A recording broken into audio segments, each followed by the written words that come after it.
Hello, everybody, and welcome to Starting Small Music. I'm Justin McCormick, and you're about to hear a conversation with an artist, musician, and music industry professional on their journey and how they got to where they are today. At Starting Small, we like to take you on a journey uncovering the untold stories of your favorite songs and artists. So sit back, relax, and enjoy the show. Just keep a smile on your face and it'll be okay. Try not to be bitter, you gotta do it either way. Keep a smile on your face and it'll be okay. So when life throws a jab, you gotta duck out of the way. What's going on, everybody? Welcome back to the Starting Small Music Podcast. Today we have artist and songwriter Joey Hyde with us. How you doing today, Joey? Dude, I'm good. How are you? I'm doing good.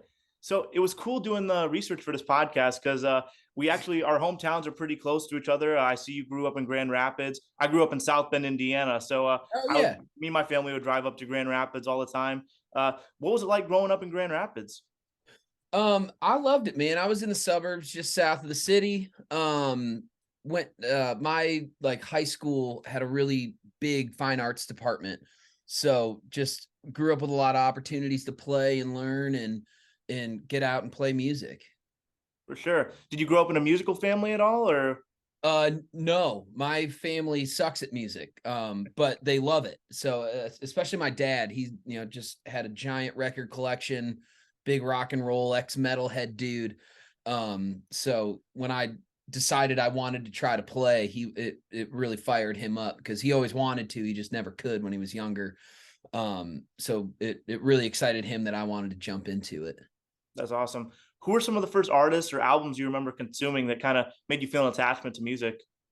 I grew up on classic rock. I mean, that was like the initial thing. So I remember I started playing guitar when I was I got my first guitar, I think in 5th grade. Kind of learned my chords and learned a couple scales and then jumped right into trying to be David Gilmour from Pink Floyd and, Randy Rhoads from Ozzy and learning, classic rock stuff, Thin Lizzy, AC/DC, all that shit. Sorry, am I allowed to swear on this? Oh yeah, you're all good. Go ahead, man. Yeah. It's a bad northern habit. No, it must be a little bit of a Midwest thing, right? Yeah, I think so. What was the music scene like growing up, kind of in the Grand Rapids area? Grand Rapids is an awesome touring hub, because it's right in between a few major city stops for touring acts. So it felt like every tour that I wanted to go see came through town, whether that was at the Intersection, which was like my go-to club that's about 1,000 seats, or the Van Andel Arena, which was our arena in town, which is probably closer to 12 to 15,000. It felt like big or small, we had a venue that would fit and cater to any tour, and it was an easy stop for all the bands and artists touring through. So got to see a ton of stuff coming through, and my folks were cool about just letting me go downtown with my friends and go see shows. That's awesome. Now, were you forming kind of your own bands like in high school, and when did that kind of start? Yeah, I played in a few, just garage bands in high school. When I was a freshman, I played in freshman, sophomore in high school, 14, 15 years old. I played in some bands with some upperclassmen. And then around like my sophomore year started, my own bands that I was, front man for and did all that. And, had some connections with some local older guys that had recording studios. So actually got to go in and cut music and get, recording time and play shows opening, whether it was, coffee shop gigs or actual clubs and, or a battle of the bands.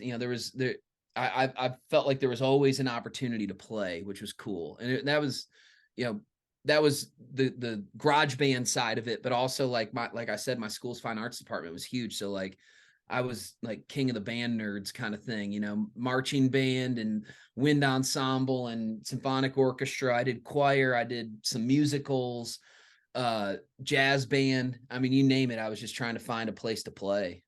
For sure. Now, when you were playing out, were you guys doing covers? Were you guys doing original material? It was the bands, like the garage bands I was in, we were doing original stuff. We'd throw a cover or two in, whether it was, Radiohead or, Coldplay, or it was, the Killers or Maroon 5 or something like that. Like, we'd throw a cover or two in, but it was mostly getting to, play our original music. Yeah. Were you guys co-writing, or were you kind of taking the lead on writing that original material?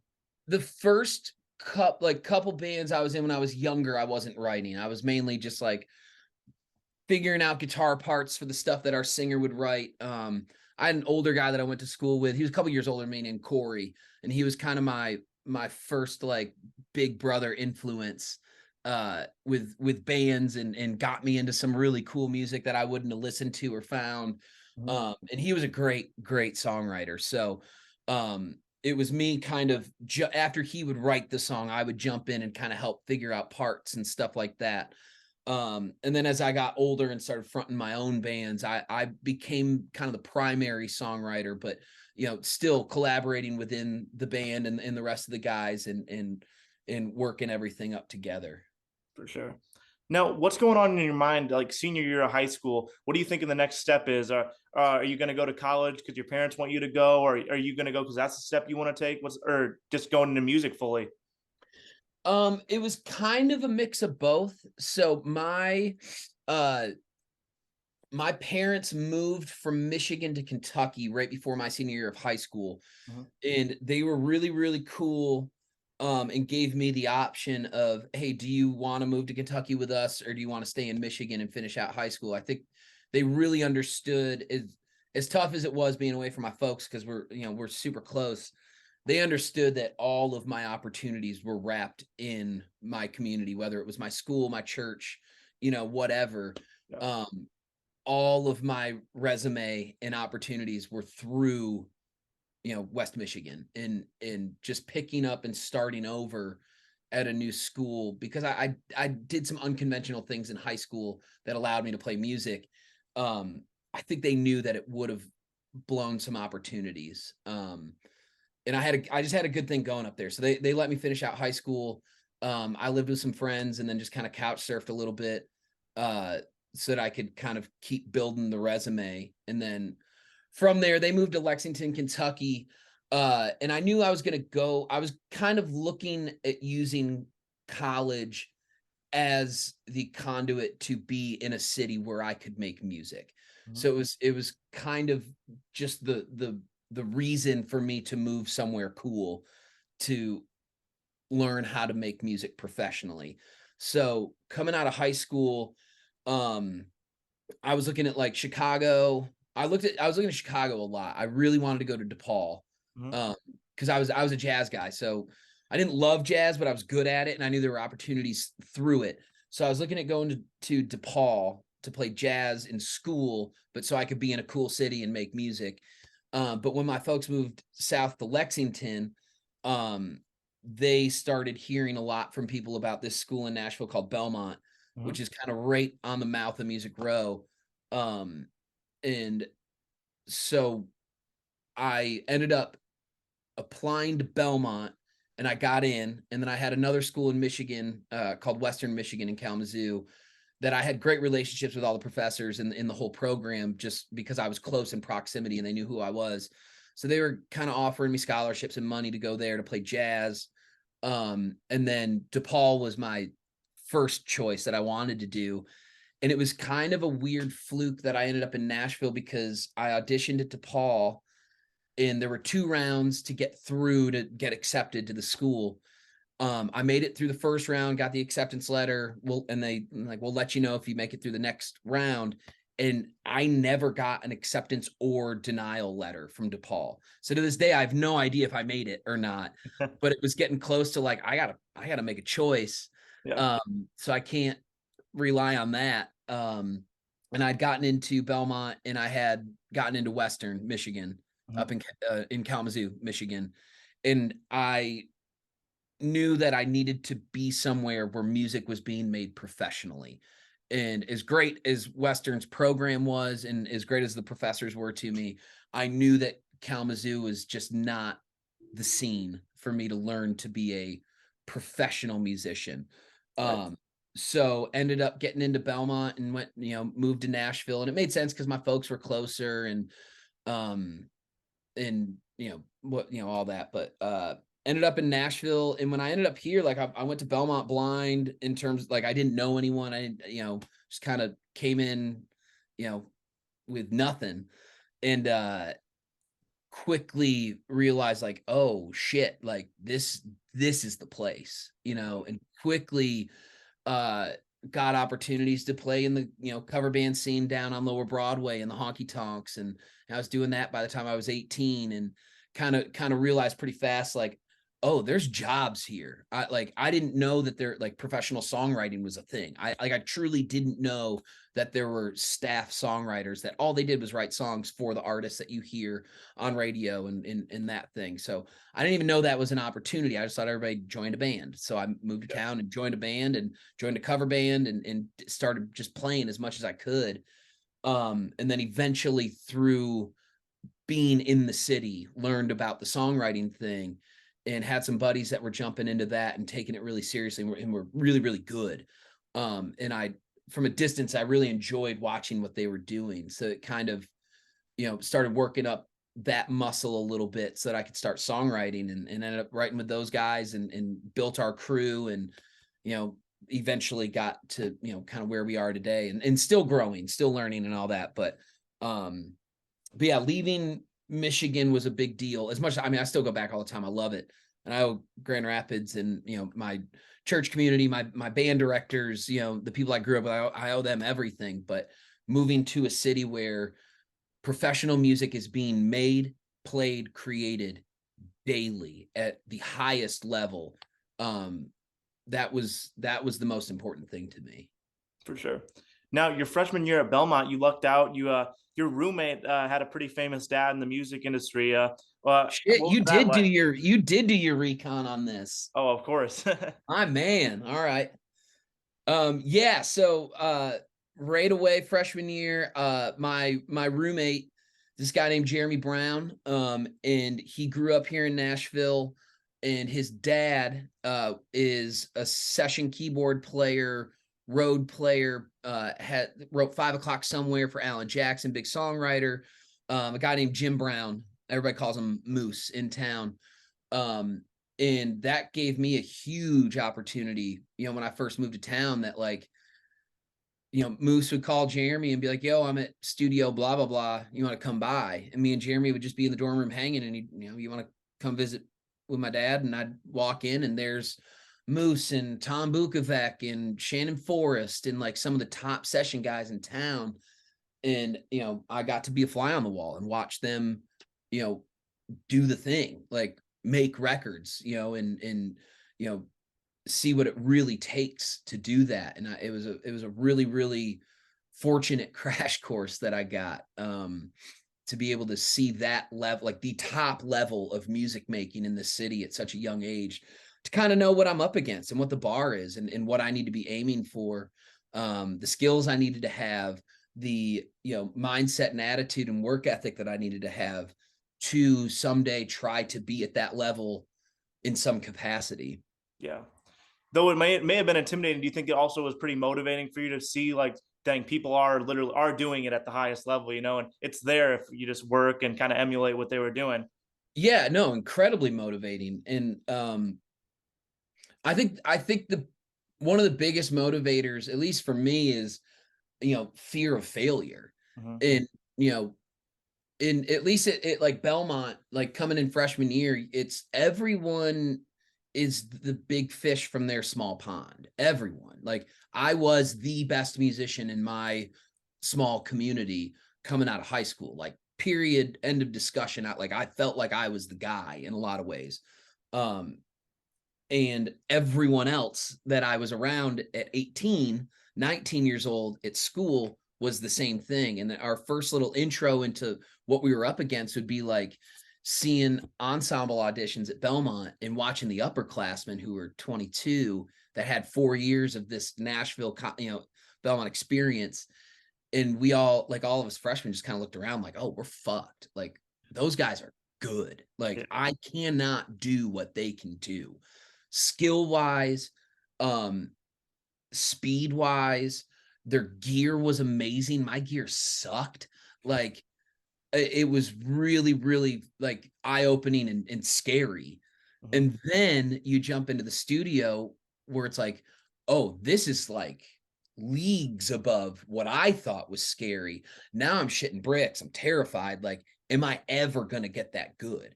And, you know, when you hit that point, I think you have two choices. You either shell up and you do not get that good, or you rise to the occasion and challenge yourself, um, and find where you can live within that level of talent, you know? Because I mean, still, like, I'm not the guy that gets the call to play session guitar on a big record. I'm not that guy. Like, that's Derek Wells, that's Rob McNally, that's Bukovac, that's, you know, that's those cats. And I'm not gonna catch those cats in that world because that's what they fucking do. But I can learn from them and pick pieces off of them so that I can be competitive, kind of thing, you know, especially because, you know, I'm focused more on the songwriting side, the production side, the artist side, where they, you know, a lot of those guys are solely focused on like being the player, you know. So that was the first like real challenge of like, okay, I live in more worlds, but just because I'm eclectic, that doesn't give me a pass because I have a wider skill set to not raise those skill sets to the highest level I can. Yeah. So what did your path look like to you signed your first publishing deal with Sony? How soon after that was it from coming to town, and how did it come about? Um, in the grand scheme of things, it was pretty quick up front. I moved to town when I was 18, went to school. I did school for like 3 years and dropped out. I like by my junior year, I wasn't really in class. I'd already had like a touring gig. I was playing bass for this for a Disney artist out of LA. And so I was already working. So I wasn't focused on school. I would have been 20 when I got that gig.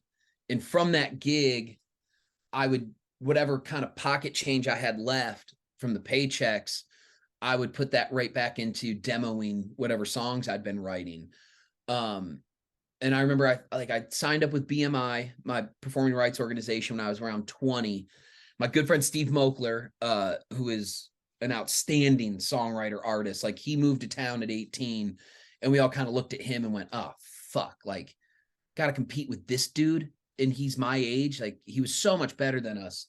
And he was affiliated with BMI, so he set me up with a meeting with his point person over there, lady named Beth Laird.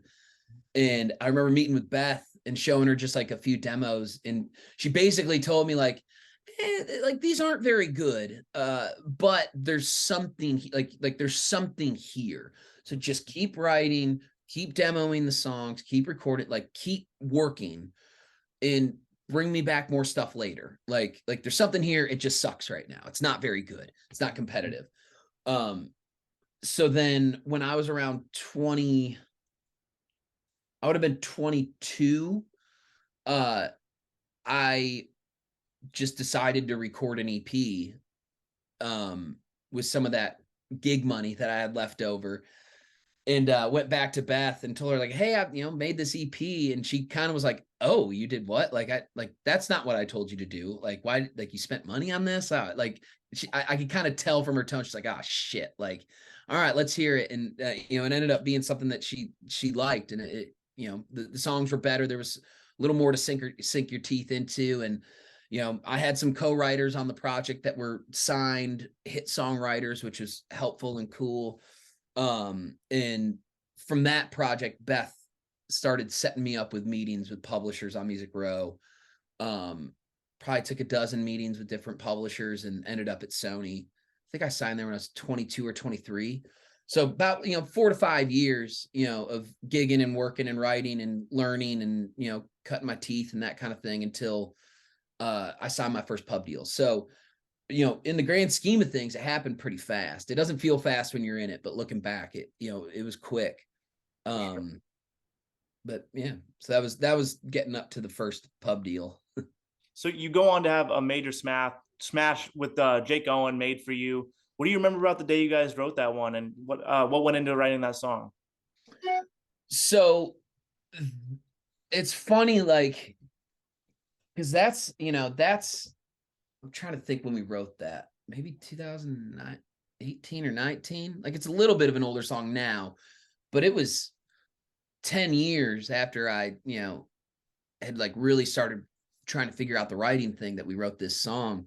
And really at that point, like, it's not this like big romantic story. There was nothing particularly special about the day. Like, I wrote it with two of my good buddies, Benji Davis and Neil Medley, who I write with a ton, and are fantastic writers.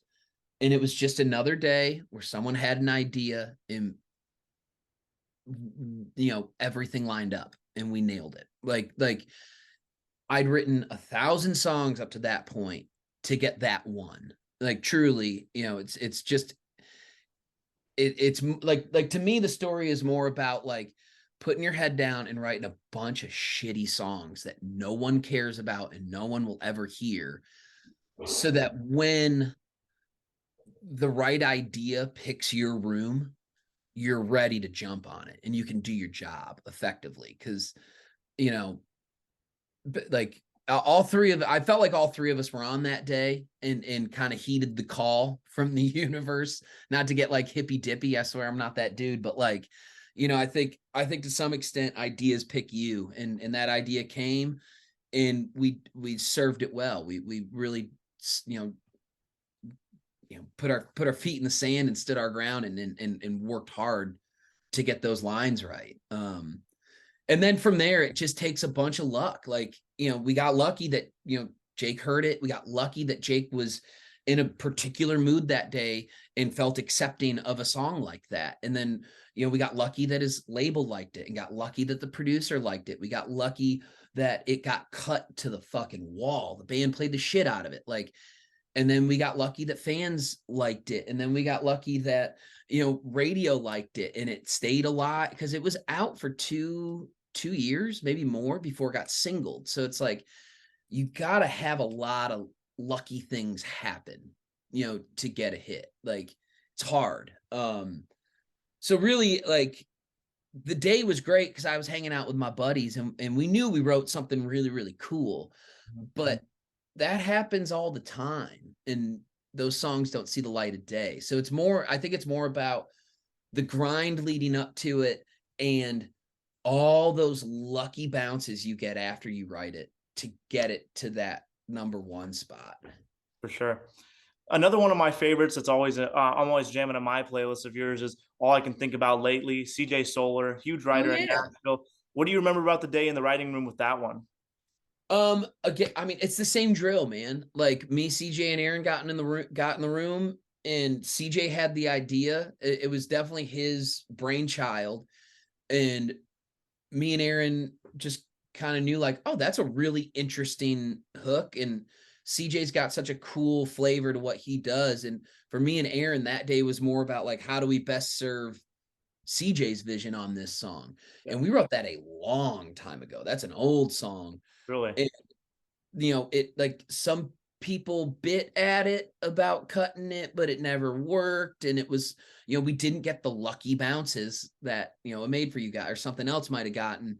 And eventually I ran into CJ at an event, and he was like, yo, dude, I just cut all I've been thinking about lately. And I was like, fuck, man, I haven't thought about that song in years. And I, like, when I left, I pulled it up on my phone, found the demo, and I was like, oh shit, this is cool. Like, I forgot, like, I've written hundreds of songs since then. And like, there's only so much, space in your brain to remember stuff. And I was like, oh fuck, I'm glad he remembered this. Yeah. Now, you just recently decided to put out an album of your own, I Made a Record. What was the creative process like of making that? Were these songs that you had pitched to others and maybe decided to keep for yourself, or did you go in saying, I'm going to write this song for me, for my album? So in general, I try not to go into any unless I'm writing with an artist specifically for them in the room, like they're in the room with me. Unless that's the situation, I try not to go into a writing room with a preconceived notion of where the song is going to go. Yeah. Because in my opinion, like what that does to me is it immediately puts me in a box of what I feel like I can do that day. And also I put the other writers in the box of what I think they should do that day. And I think that is a quick way to paint yourself in a corner. Because what if the best idea that day is over here and you're thinking about something over here? You're gonna miss the opportunity to write the best thing that room has to offer that day.